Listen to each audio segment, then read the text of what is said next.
que es una disciplina que le aporta al ser humano interpretarlo de una forma diferente, ¿sí? Cómo mirarlo desde sus relaciones, desde sus acciones y desde el logro de sus objetivos. El crecimiento del ser implica el dominio del mismo, por eso el aprendizaje se hace a partir de un aprendizaje transformacional. O sea, allá apunta el coaching ontológico. ¿Por qué es ontológico? Porque habla del ser. ¿Listo? Entonces, en esta oportunidad vamos a hablar sobre el dominio del observador, que hace parte del coaching ontológico. El coaching ontológico trabaja varios dominios y el principal en este momento va a ser el observador. ¿Listo?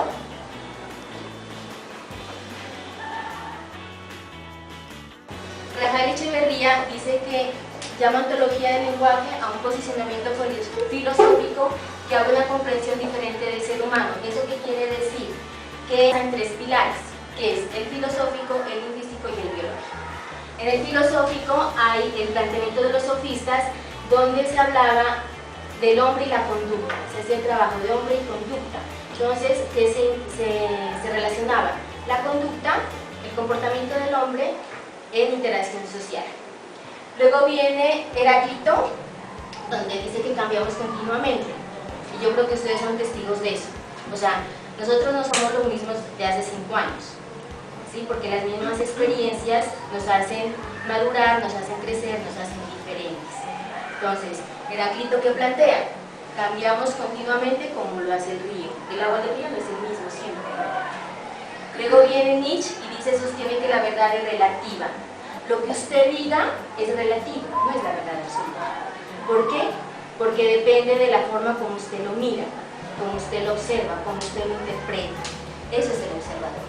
Entonces, cuando alguien le diga, no, es que es así, ¿de verdad que es así? Pregúntese si es verdad, porque usted lo está mirando desde donde usted es, desde sus creencias, desde sus juicios, desde sus interpretaciones. Y Heidegger dice que el hombre debe hacerse cargo de su propia existencia. Usted debe hacerse cargo de su propia existencia. Cuando usted llega a un nivel alto, tiene que aprender a eso. O sea, yo no puedo ser parte de otro, ser el mismo. Eso desde la parte filosófica. Desde la parte lingüística, Austin dice que la lingüística es la base sobre la que la filosofía debe basar sus investigaciones. ¿Por qué? Porque es la forma como usted habla, ¿sí? Entonces, ¿cómo es posible que las palabras obliguen a las personas a actuar, reír, llorar, jurar, perjurar, incluso declarar la guerra? ¿Cómo una palabra tiene efecto en usted? Usted lo vive a diario. Una palabra tiene efecto positivo como no positivo. Y usted se afecta por la palabra, ¿sí? En la forma como se la dice o cómo la dice. Y luego viene en la parte biológica Humberto Maturana, que es biólogo, científico biólogo. Él dice que el lenguaje es mucho más importante de lo que creemos. Tiene que ver con las emociones decisivas en la convivencia humana. El lenguaje no solo es la lingüística, o sea, el lenguaje no solo es la formación de palabras, el lenguaje no solo es decir, ¿sí? El lenguaje implica emoción, ¿no? Entonces, la ontología del lenguaje es la comprensión particular de la manera del ser que tenemos. Lo dicho es dicho por alguien. Lo que usted dice, lo que dice Ana es dicho por Ana, lo que dice María es dicho por María. Y son dos posiciones diferentes. Entonces, ¿qué implica el observador y el coach? El observador implica una coherencia entre el cuerpo, el lenguaje y la emoción. En el coach ontológico, el lenguaje es generativo. El lenguaje genera posibilidades o no posibilidades. Eso es el lenguaje en el coach ontológico. En el coach ontológico, el lenguaje es acción. Lo que usted dice tiene que hacerlo. Ah, es que mañana voy a hacer esto. Ah, qué pereza. ¿Sí? O yo hice una promesa y no la cumplió. En el coach, lo que usted dice lo hace. La emoción. Nosotros como seres humanos estamos formados por emociones. Alegría, tristeza, rabia, enojo, apatía. Todos los días tenemos emociones. Entonces, las emociones son acciones. Si usted está triste, ¿cómo reacciona? Si usted está alegre, ¿cómo reacciona? Si usted está con rabia, ¿cómo reacciona? Entonces, allá apunta el coach. Identifiquemos las emociones que están haciendo que nosotros reaccionemos de determinada forma. Entonces, la emoción implica que usted tiene que mirar qué emociones necesita para hacer lo que quiere hacer y ser lo que quiere ser. ¿Qué impacto tiene la emoción en usted? ¿Es generada por usted o es generada por otro? ¿Por qué impactan tanto las emociones en nuestra vida? Y cómo a veces nos descompensamos por las emociones y cómo a veces culpamos por las emociones. ¿Sí? Luego viene el cuerpo. Al cuerpo poco le atendemos, ¿no? Y resulta que la corporalidad habla mucho de nosotros. Cómo nos acercamos a la otra persona, cómo nos alejamos a la otra persona, cómo saludamos, qué gestos hacemos. Usted a veces con solo el gesto dice, ¿sí? Es solo el gesto. O la forma como usted se sienta frente a alguien. La postura que usted asuma frente a alguien. La corporalidad habla. Entonces muchas veces el cuerpo dice, yo no me acerco a esa persona o si me acerco a esa persona. ¿Sí? Bueno. Entonces llegar a esta coherencia no es fácil en el observador. Llegar a la coherencia de cuerpo, lenguaje y emoción es un trabajo largo. ¿Ya? Porque muchas veces solo nos enfocamos en el lenguaje y en la emoción. El cuerpo a veces pasa desapercibido. Entonces, el observador está constituido por el estado de ánimo en el que nos encontramos, el cuerpo disponible para la acción y la conversación interna o externa que usted tiene. Esos diálogos que usted tiene con usted mismo. ¿Qué se dice a usted mismo? ¿Se quiere, no se quiere? ¿Se castiga, no se castiga? ¿Se dice mensajes bonitos o se dice mensajes feos? Esto fue por mi culpa, esto fue por mi culpa. Entonces, acá internamente tenemos una conversación y externamente tenemos otra conversación. Entonces, ¿esas dos conversaciones son coherentes o no? Muchas veces nadie sabe cómo nos sentimos, cómo estamos, aparentamos. El observador, desde el coach, es un trabajo donde usted tiene que ser honesto con usted mismo o con usted mismo. ¿Sí? Entonces muchas veces nos ponemos como las mascaritas, ¿no? Estoy feliz, pero no soy tan feliz. Hoy elijo estar feliz, mañana elijo estar triste. ¿Sí? Bueno, principios del observador. No sabemos cómo las cosas son, solo sabemos cómo las observamos y cómo las interpretamos. La manera como vemos el problema es el problema. La manera como vemos el problema es el problema. La manera como usted ve la situación es el problema. No es el problema, si es como usted lo interpreta. Si a usted algo le pasó, lo interpreta desde lo que está viviendo. ¿Sí? ¿Qué sentimientos se despiertan en nosotros ante la imposibilidad de saber cómo son las cosas? Ustedes están viviendo una situación, pero quieren saber por qué pasó eso. Y quieren averiguar, o sea, quieren saber por qué pasó eso. Y no pueden saberlo.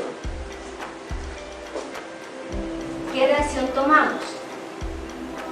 Podemos considerar la idea o directamente la rechazamos. Si alguien les propone una idea, ustedes la escuchan, no dicen, no, conmigo eso no. Más bien es lo que yo digo. Considero la idea, o sea, estoy en la capacidad de escuchar a la otra persona y decir, a ver, listo, yo te escucho. O más bien, no, sabes que a mí no me interesa. Podemos poner en duda nuestras certezas. ¿Por qué en duda lo que yo estoy diciendo? Porque lo que usted está diciendo es lo que el otro está pensando.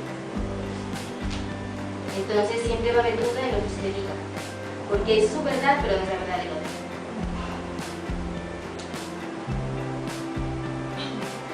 Las interpretaciones y posibilidades varían según el observador. Entonces, ¿qué pasa cuando llueve? Teníamos planes, ¿sí? Y desde ahí usted reacciona. Entonces la lluvia es el hecho en sí, llovió. O sea, yo esperaba que lloviera, pero llovió. Entonces, ¿qué podemos hacer? Jugar, poner la cara de aburrimiento o sencillamente escuchar la lluvia. Pero la lluvia es el hecho. Entonces aprendamos a identificar los hechos y mirar cómo reaccionamos. No le echamos la culpa a la lluvia. Ah, sí, porque llovió, pasó esto. No es culpa de la lluvia. Y no es culpa de los hechos. Es la forma como usted reacciona frente a los hechos.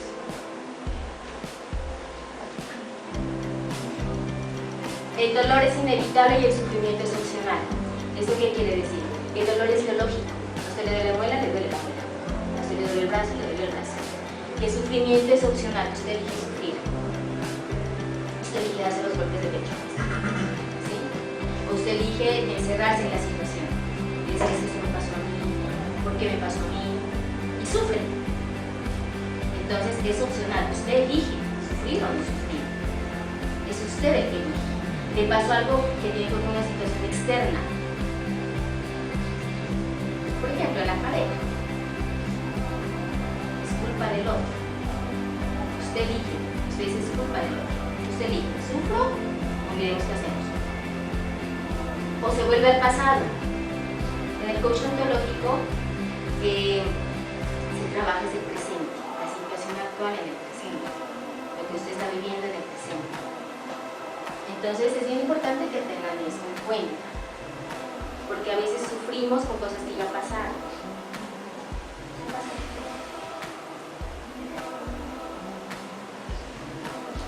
Dentro del observador hay un aspecto que se llama distinción, y la distinción es lo que nos permite diferenciar algo de un todo.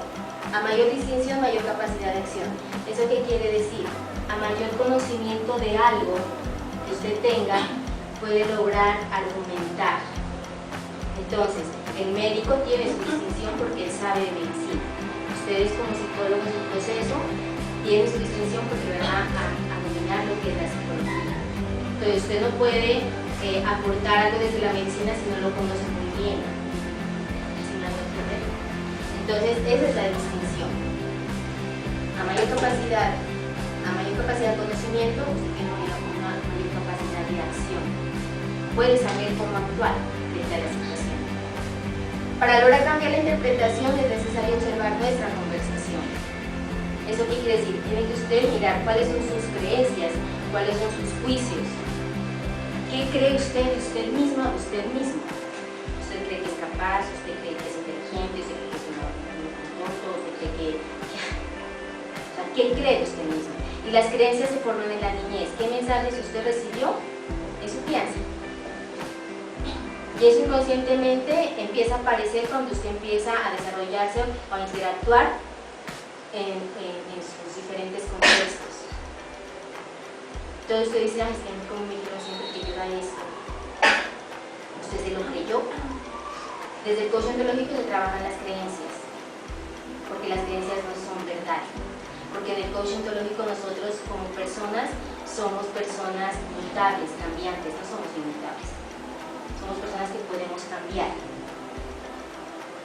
Cuando puede ver lo que no está, entonces, le pasó algo que usted no se esperaba, que puede ser bueno o que no puede ser bueno, ¿sí? Entonces, ¿qué oportunidad hay ahí? ¿Qué oportunidad de aprendizaje hay ahí? ¿Qué aprendí de esto que yo no quería que me pasara, pero qué aprendí? Si es una situación chévere, o sea, si es bonita, ¿qué aprendí de esa situación? Si es una situación que me disgustó al máximo, ¿qué aprendí? No es quedarme en la queja, sino que el coach a usted le da la posibilidad del aprendizaje. ¿Sí? Bueno, cada vez que algo sucede, el ser humano busca una explicación. Atención en la explicación y no en el suceso. Entonces aquí pues así jocosamente resulta que la gallita tuvo un pollito negro. Y el gallito le está diciendo que ¿qué pasó, no? ¿Sí? Entonces, muchas veces tratamos de explicar las cosas, o sea, muchas veces tratamos de explicar lo que sucedió, pero no hablamos de lo que realmente sucedió. ¿Sí? Suponiendo, yo llegué tarde a la clase, mire, profesor, mire, profesor, ¿qué un robo en la casa, mire, explico qué pasó. Pero ¿qué fue lo que realmente pasó? Y yo me lo voy a inventar, entonces se me hizo tarde. La verdad fue eso. El hecho. Entonces, cuando nos enfocamos solo en las explicaciones, nos olvidamos del hecho. Y entonces, cuando nos enfocamos en las explicaciones, a veces escuchamos e interpretamos de otra forma. Usted escucha e interpreta lo que quiere escuchar e interpretar. Pero si se enfoca en el hecho real, ¿cómo fue? Es más fácil. No tiene por qué pelear con el hecho. ¿Sí? Entonces, la honestidad en el coaching ontológico es bien importante. Uno tiene que aprender a hacer. Por eso el observador te enseña a ti a ser honesto contigo mismo desde lo que tú estás viviendo. Yo, Adriana, estoy viendo esto, soy yo. Y me responsabilizo de mí.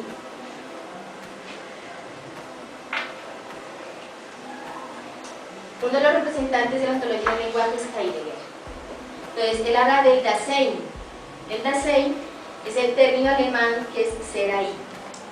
Sintetizado en el modo particular de ser, identifica la relación entre el ser humano y cualquier acción enfocada hacia el alcance de un propósito. Cuando usted actúa, tiene un propósito. No actúa por actuar. Y eso hay que tenerlo bien claro. ¿Hacia dónde va usted cuando tiene esa acción? ¿Cuál es mi propósito frente a la acción? No podemos accionar así como reactivamente, ¿no? A veces somos reactivos. Porque me miraste así, reactivos. Pero cuando yo hago un proceso de observación, actúo con un propósito. Eso nos plantea Heidegger. Cada planteamiento del observador nos habla del tipo de observador que es. Como usted interprete las cosas, me está diciendo a mí cómo es usted en su observador. Cómo usted observa y desde dónde usted observa. Entonces uno observa desde las creencias, uno observa desde los juicios.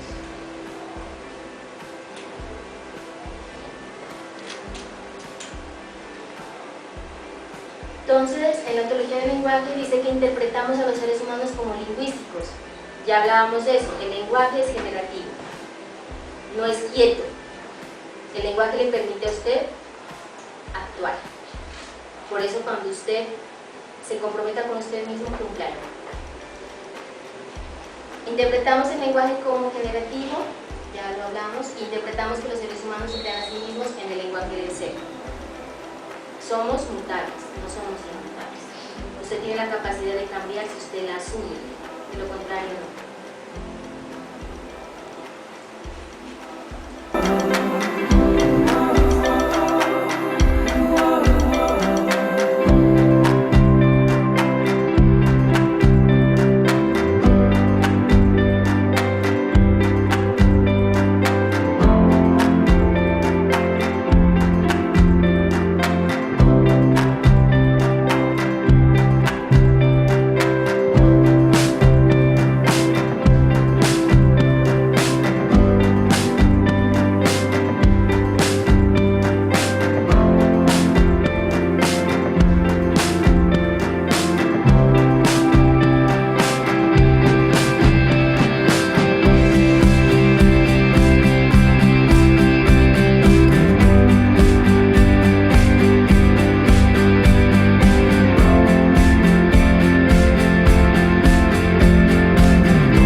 Entonces, la R es el resultado a crear. ¿Qué es lo que voy a lograr con la actividad que voy a realizar? El objetivo. ¿Cuál es el objetivo de la actividad que yo voy a realizar? La E es la experiencia propuesta, entonces nosotros proponemos una experiencia y frente a esa experiencia ustedes van a actuar. El compartir es que es el reporte de la vivencia, no es una explicación ni justificación de la misma. Es el modo que cada persona interpreta la forma como observó la situación. Esta parte del compartir se hace en grupo.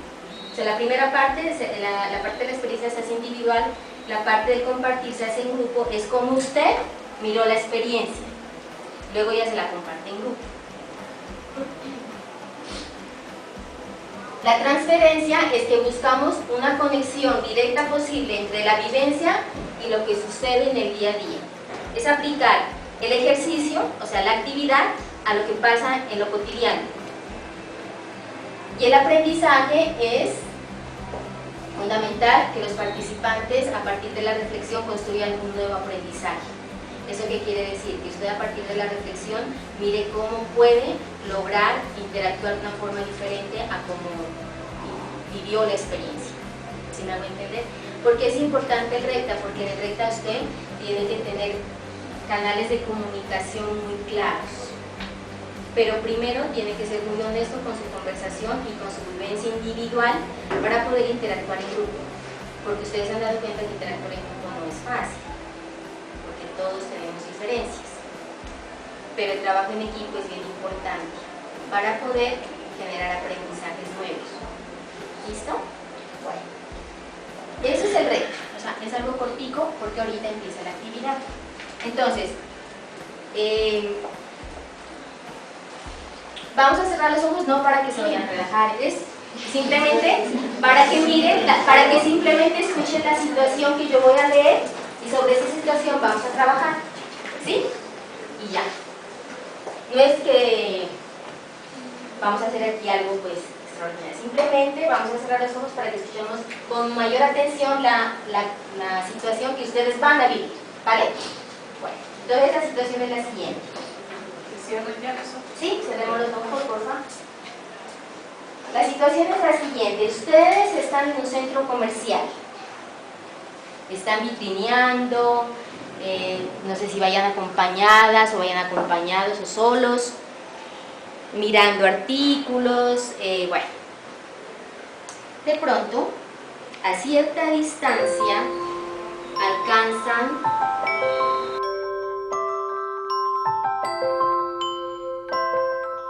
mira que empiezas a hacer un planteamiento bien interesante en el sentido que dice, si le enfrento, o sea, si le enfrento, mejor dicho, yo no sé qué voy a hacer, o sea, no, comprensión. Pues yo creo que, o sea, lo que yo pensaba, ¿no? Depende también de la persona, de cómo ella reaccione o de cómo sea el temperamento de ella y también del nivel del problema que sea, ¿no? Y también evaluarme a mí misma de cómo voy a reaccionar yo al encontrarme con ella. Entonces, al colocar todos esos puntos, o sea, porque cuando uno se encuentra en esa situación piensa todo, o sea, uno, la mente se le pasa todo, y ahí vienen como tanto los prejuicios sociales, ¿no? O sea, que si yo, o sea, yo me imaginé que iba con mi mamá y mi hermana, entonces que si yo me ponía a discutir con la persona, iba a meter en problemas las personas. Ya, y involucras a los otros, claro. Ya, evitas involucrar. Pues, o sea, en sí no he tenido un problema así, ¿no? Pero yo me hice como que casi por medio de que fuera así.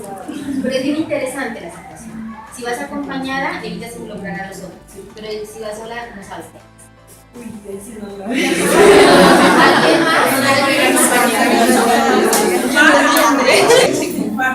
¿Alguien más? Diga.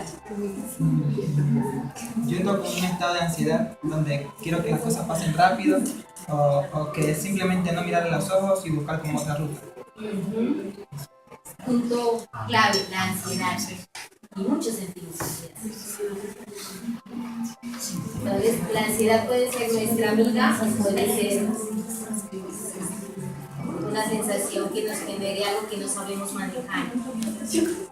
Y esa ansiedad hay que visualizarla y observarla, porque estamos hablando del observatorio